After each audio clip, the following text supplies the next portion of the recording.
টাকা রোজগার করার জন্য কে জানি আজ পর্যন্ত কত রকম কাজ করেছে। কখনো চুড়ি বিক্রি করেছে, কখনো খেলনা, আর কখনো সবজি বিক্রি করেছে, কিন্তু সব ব্যবসায় ওনার লোকসানই হয়েছে।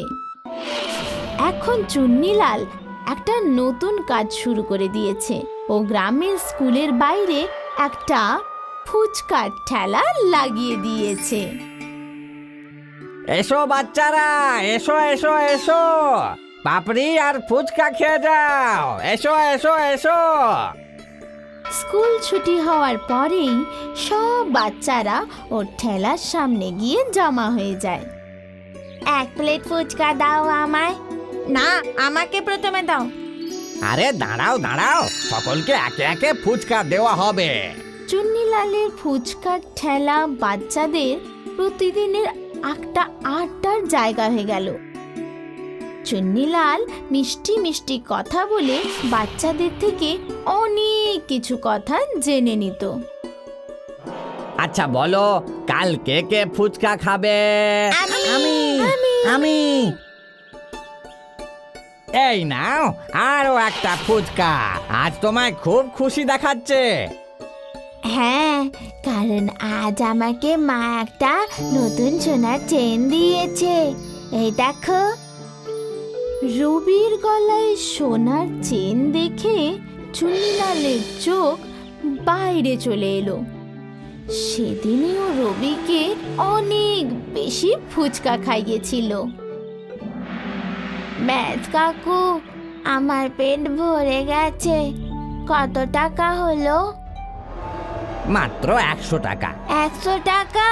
আমার কাছে তো শুধু 20 টাকাই আছে। কোনো ব্যাপার নয়, তুমি আমাকে তোমার এই চেনটা দিয়ে দাও, আমি তোমার থেকে আর টাকা নেব না।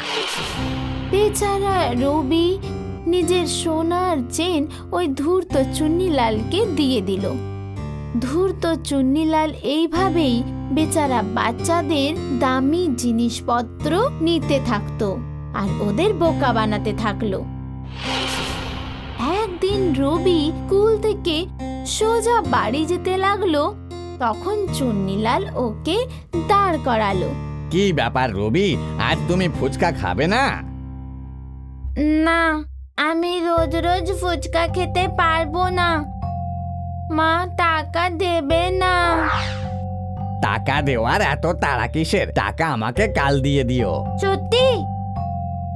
চুন্নিলালের কথায় ভুলে রবি আবার ফুচকা খেতে লাগলো। আচ্ছা, যদি মা টাকা না দেয় তাহলে তুমি চুরি করে নাও, বুঝলে?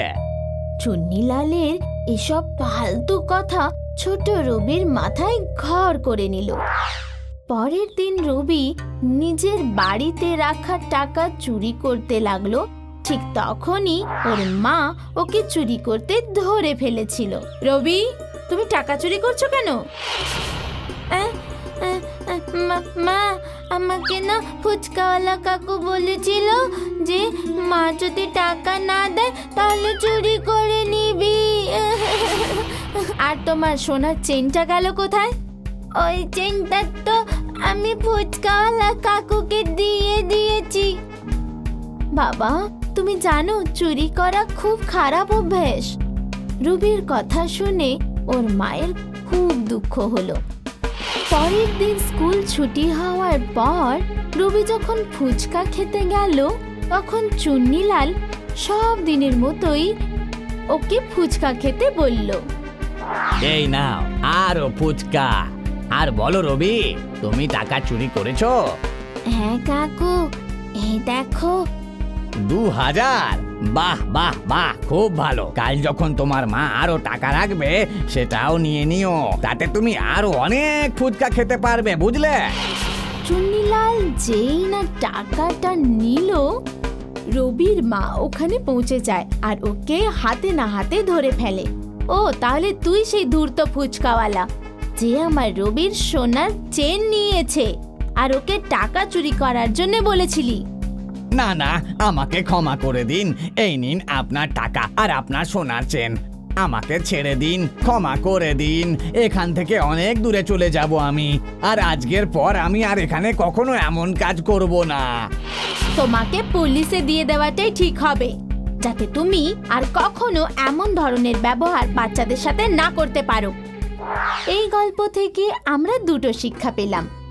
প্রথম হলো যে চালাক আর ধূর্ত মানুষ তাদের কর্মের ফল অবশ্যই ভোগ করে। আর দ্বিতীয় হলো যে আমাদেরকে আমাদের বাচ্চাদের ধূর্ত লোকেদের হাত থেকে বাঁচানোর জন্য ঠিক ভুলের পরিচয় করাতে হয়।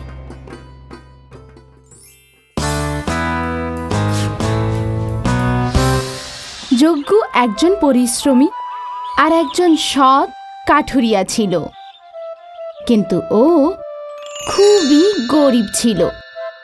ও একটা কুঁড়ে ঘরে নিজের স্ত্রী গৌরীর সাথে বসবাস করত। বাড়িতে আনাজপাতি শেষ হয়ে গেছে, কাল রান্না কি করে হবে? ওদের লোভী প্রতিবেশী মহিলা ওদের দারিদ্রতার উপহাস করত। এটা আবার কেমন রুক্ষ সূক্ষ্ম খাবার, এটা তো আমার গরুও খাবে না। প্রতিবেশীর কটু কথাতে ওরা খুবই কষ্ট পেত।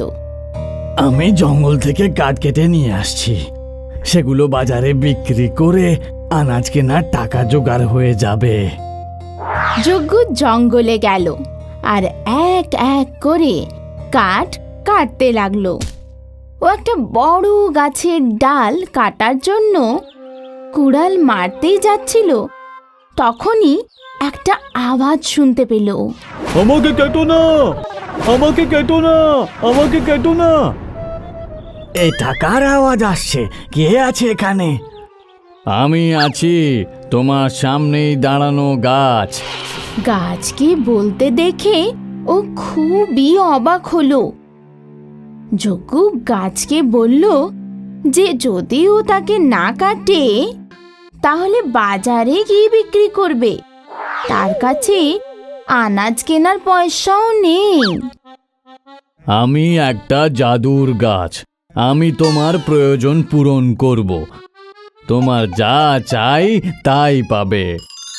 গাছের এমন কথা বলা মাত্রই জাদু করে ওখানে অনেকগুলো আনাজ, ডাল, চাল এসে হাজির হলো। এইসব দেখে যজ্ঞ খুব খুশি হলো। ধন্যবাদ জাদুর গাছ, তুমি আমার প্রয়োজন মিটিয়ে দিলে। পুরো মাসের খাবার দেখে গৌরীও খুব খুশি হলো। এবার আমাদের খালি পেটে আর থাকতে হবে না। তখনই প্রতিবেশী মহিলা এসে গেল। সেখানে রাখা জিনিসপত্র দেখে এতগুলো আনাজ এই গরিবগুলোর কাছে? প্রতিবেশী গৌরীকে তার ছেলের জন্মদিনের অনুষ্ঠানে নিমন্ত্রণ করলো। বিকেলবেলার অনুষ্ঠানে কোনো ছেঁড়া ফাটা শাড়ি পরে এসো না আবার যেন। গৌরীর কাছে তো একটাও ভালো শাড়ি ছিল না। ও মন খারাপ করে কাঁদতে শুরু করলো।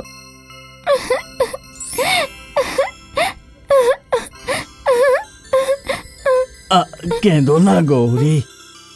চিন্তায় মগ্ন যজ্ঞ নতুন শাড়ির ব্যবস্থা কোথা থেকে করবে এটা ভাবতে ভাবতে জঙ্গলে পৌঁছে গেল। জাদুর গাছ ওকে জিজ্ঞাসা করলো যে ওর মন কেন খারাপ। আমার স্ত্রীর কাছে একটাও ভালো শাড়ি নেই, আমি ওকে শাড়ি কোথা থেকে এনে দেব? ব্যাস এইটুকু ব্যাপার, তুমি যা চাইবে তাই পাবে।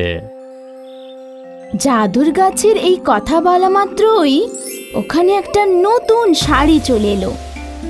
যজ্ঞ শাড়ি দেখে খুবই খুশি হলো। ও গাছকে ধন্যবাদ জানালো আর শাড়িটা নিয়ে বাড়ি চলে গেল। নতুন শাড়ি দেখে গৌরী খুবই খুশি হলো। সেই শাড়িটাই পরে ও যজ্ঞর সাথে প্রতিবেশীর বাড়িতে নিমন্ত্রণ খেতে গেল।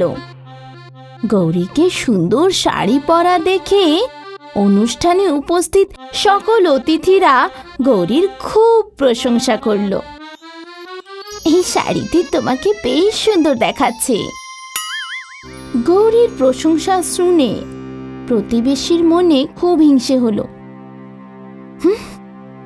আমি তো ভেবেছিলাম সকলের সামনে ওদের দারিদ্রতার উপহাস করব, কিন্তু এরা সকলে তো ওর প্রশংসা করছে।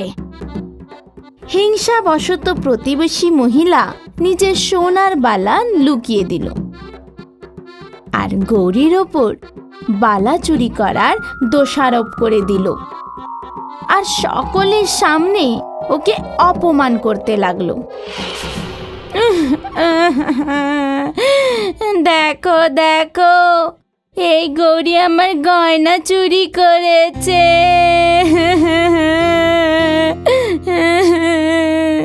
যজ্ঞ গৌরীর অপমানে খুব কষ্ট পেল।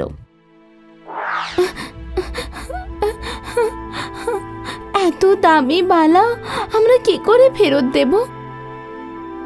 মন মরা যজ্ঞ জঙ্গলে গিয়ে ওই জাদুর গাছকে সম্পূর্ণ ঘটনা বলল আর কাঁদতে শুরু করলো। আমি ওই দামি বালা কোথা থেকে আনবো? গাছ হাসলো আর তারপর বলল, ব্যাস এইটুকু ব্যাপার, তোমার যা চাই তুমি তাই পাবে। আর ওখানে সোনার দুটো খুব সুন্দর বালা চলে এলো, যা দেখে যজ্ঞ আনন্দে লাফিয়ে উঠল। আবার একবার ও জাদুর গাছকে সাহায্য করার জন্য ধন্যবাদ জানালো আর বালা নিয়ে চলে গেল। যজ্ঞ আর গৌরী মিলে ওই বালা প্রতিবেশীকে ফিরিয়ে দিল। আমাদের ভুল হয়েছিল, এই নাও তোমার বালা। বালা দেখে প্রতিবেশী খুবই আশ্চর্য হলো। আমার বালা তো আমি লুকিয়ে রেখেছিলাম, তাহলে এই গরিবগুলোর কাছে এই বালা করতে কে এলো? কিছু তো রহস্য আছে, আমাকে জানতেই হবে। গৌরী যজ্ঞকে জিজ্ঞেস করলো যে ও এত দামি বালা কোথা থেকে আনলো। জঙ্গলে একটা জাদুর গাছ আছে, সেই আমাকে এই বালা দিয়েছে। ওই শাড়ি আর আনাজও সেই গাছটাই আমাকে দিয়েছিল। যজ্ঞর কথা শুনে প্রতিবেশী মহিলা অবাক হয়ে গেল। আচ্ছা, তো এই রহস্য, তাহলে তো আমিও ওই জাদুর গাছের থেকে সোনা রূপো হিরে মুক্ত চেয়ে অনেক অনেক বড়লোক হয়ে যাব। পরের দিন প্রতিবেশী যজ্ঞর পেছন পেছন গিয়ে ওই জাদুর গাছ পর্যন্ত পৌঁছে গেল। সেখানেও সত্যি সত্যি যজ্ঞকে ওই গাছের সাথে কথা বলতে দেখলো। তারপর যজ্ঞ যাওয়া মাত্রই ও গাছের কাছে গেল। জাদুর গাছ, চল তাড়াতাড়ি আমাকে একটা হীরের হার দিয়ে দে। মহিলার চাওয়াতেই ওখানে একটা চকচকে হীরের হার চলে এলো। প্রতিবেশী এত খুশিতে পাগল হয়ে উঠল, কিন্তু যেই না সে ওই হারটা গলায় পড়লো, সেই হারটা সাপ হয়ে গেল। প্রতিবেশী ভয় পেয়ে চেঁচাতে শুরু করলো। ও সাপটা টেনে ফেলে দিল আর জাদুর গাছকে জিজ্ঞাসা করলো যে ও সাপ কেন পেল, যেখানে যজ্ঞ ওর মন খুশি জিনিস পাচ্ছিল। জাদুর গাছ বলল যে যজ্ঞ তার কাছে বাধ্যতার কারণে সেই জিনিস চেয়েছিল যেটা তার প্রয়োজন ছিল, কিন্তু প্রতিবেশী মহিলা লোভে পড়ে হার চেয়েছিল, তাই সেই লোভের পরিণামে সে সাপ পেল। এটা শুনে মহিলা খুব রেগে গেল। হ্যাঁ, আমি তোকে একেবারে জ্বালিয়ে দেব। প্রতিবেশী জ্বলন্ত মশাল নিয়ে জাদুর গাছকে জ্বালাবার চেষ্টা করলো। গাছ তো জ্বলল না, উল্টো প্রতিবেশী মহিলার আঁচলেই আগুন ধরে গেল। আর সে নিজেকে বাঁচাবার জন্য এদিক ওদিক দৌড়তে লাগলো। এই গল্প থেকে আমরা এটাই শিক্ষা পাই যে পরিশ্রম আর সততার সাথে যারা কাজ করে তারা নিজের প্রয়োজনের সমস্ত জিনিস পেয়ে যায়, কিন্তু যারা লোভ করে তারা কিছুই পায় না, কারণ লোভের কোনো সীমা নেই। আর বেশি লোভ করলে মানুষ নিজেরই ক্ষতি করে বসে, যেমন প্রতিবেশী মহিলা করল।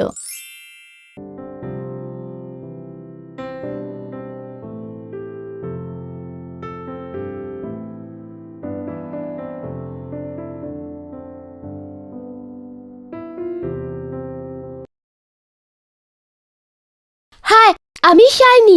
যদি তোমরা আমাকে এভাবেই দেখতে চাও তাহলে এই ভিডিওটাকে অবশ্যই শেয়ার করো, আর হ্যাঁ, এই চ্যানেলটাকে সাবস্ক্রাইব করতে ভুলো না কিন্তু।